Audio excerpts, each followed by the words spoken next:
हे दोस्तों, रिसर्च से पता चला है कि एक कोर टेक्निकल फील्ड जैसे इंजीनियरिंग में भी लोगों की फाइनेंशियल सक्सेस बस 15% उनकी टेक्निकल स्किल्स पर डिपेंड करती है, जबकि 85% उनकी सोशल स्किल्स पर डिपेंड करती है। मुझे नहीं पता आप अभी कौन सी फील्ड में हो, पर ट्रस्ट मी, आपका लोगों से बात करना, उन्हें हैंडल करना और उनके साथ एक अच्छी बॉन्डिंग बनाना, ये स्किल्स आपकी सक्सेस पर बहुत ही ज्यादा इंपैक्ट करेगी। आज मैं आपको कुछ प्रिंसिपल्स बताऊंगा जो आपकी ये स्किल्स को बेटर करने में हेल्प करेंगे। So let's begin. Number 1, give people what they want. Health, food, sleep, money etcetera, ये सब के अलावा एक बहुत ही इंपॉर्टेंट चीज जिसके लिए हम लिटरली अंदर से मरते हैं, वो है desire to be important and to feel appreciated. आपने अगर मुन्ना भाई MBBS का वो सीन देखा होगा जिसमें हीरो हॉस्पिटल के एक झाड़ू मारने वाले आदमी को जादू की झप्पी देके थैंक्स बोल के उसे उसके काम के लिए अप्रिशिएट करता है और उसको इंपॉर्टेंट फील कराता है। ये बात उस आदमी को इतना इमोशनल कर देती है कि वो रोने लगता है और फिर एंड तक हीरो का साथ देता है। ये था तो एक मूवी का सीन, बट सरप्राइजिंगली इसमें बहुत सच्चाई भी थी। ज्यादातर ह्यूमन रिलेशनशिप्स खराब होने के मेन रीजंस में से एक रीजन ये भी है कि लोग दूसरे के उनके लिए किए गए छोटे बड़े सेक्रीफाइसेस को अप्रिशिएट करना एकदम भूल ही जाते हैं।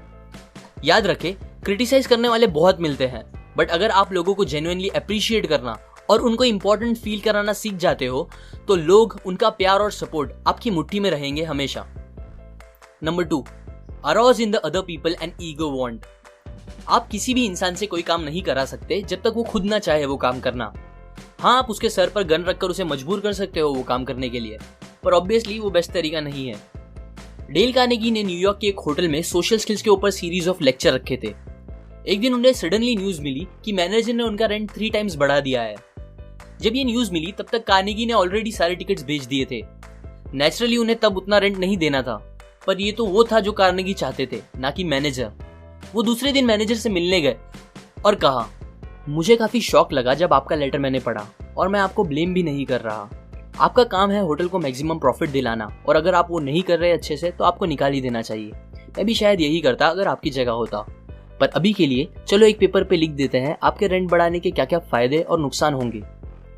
उन्होंने पेपर पे लिखना स्टार्ट किया। फायदा ये होगा कि आपका बॉलरूम फ्री हो जाएगा, जिसे आप डांस और कन्वेंशंस के लिए दे पाओगे, जिससे आपको ज्यादा प्रॉफिट होगा। नुकसान ये होगा कि पहला, आप मुझसे अपना प्रॉफिट ज्यादा करने के बजाय पूरा खत्म ही कर दोगे, बिकॉज मेरे पास इतने पैसे नहीं है। मुझे मजबूरन कोई और होटल देखना पड़ेगा। दूसरा, मेरे लेक्चर्स में मोस्टली पढ़े लिखे और हाई क्लास के लोग आते हैं, जिससे आपके होटल का अच्छा खासा एडवर्टाइज हो जाता है। अगर आप $5000 की एडवर्टाइज कराओगे तो भी इतने लोग नहीं आएंगे होटल में जितने मेरे लेक्चर्स की वजह से आ जाते हैं। ये आपके लिए बहुत ही फायदे की बात है कि नहीं?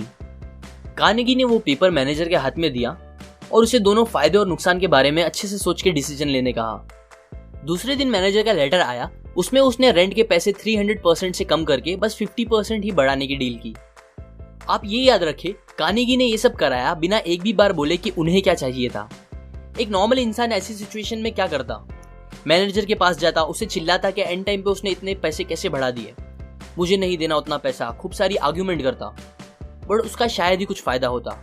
अगर वो प्रूफ भी कर देता कि मैनेजर गलत है, तो भी मैनेजर की प्राइड बीच में आके उसे वो डिसीजन से हटने नहीं देती। सो जब आप किसी से कुछ कराना चाहोगे नेक्स्ट टाइम, तो ये मत बोलना कि आप क्या चाहते हो, बल्कि वो बोलना जिससे वो खुद वो काम करना चाहे।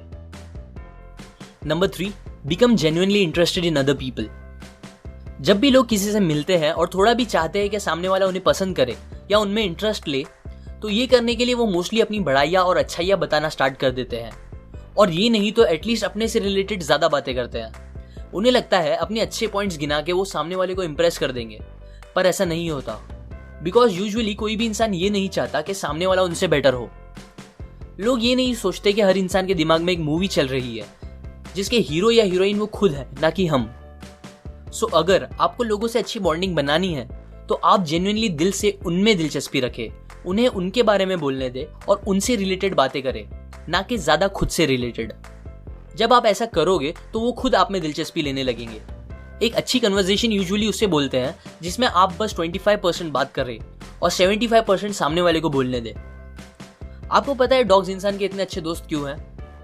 क्योंकि वो जेन्युइनली अपने मालिक या दोस्त में इंटरेस्ट रखते हैं, उन्हें प्यार करते हैं और रिटर्न में कुछ मांगते भी नहीं। हमेशा उन्हें देखकर इतना खुश होते हैं जितना कोई इंसान रेयरली कभी दूसरे इंसान को देख के होता है। इस बुक में ऑथर का मुझे एक कोट बहुत पसंद आया, जो कि ये है, You can make more friends in 2 months by becoming interested in other people than you can in 2 years by trying to get other people interested in you. ये सारे प्रिंसिपल्स मैंने डेल कार्नेगी की book how to win friends and influence people में से सीखी है। अगर आपको ये प्रिंसिपल्स काम के लगे तो लाइक और कमेंट करें, शेयर करें ताकि ज्यादा लोग ये बातें सीख के अपनी और दूसरों की लाइफ बेटर कर सके, और सब्सक्राइब करें। मैं और ऐसे प्रिंसिपल्स आपके साथ शेयर करूंगा। And finally, thanks for watching.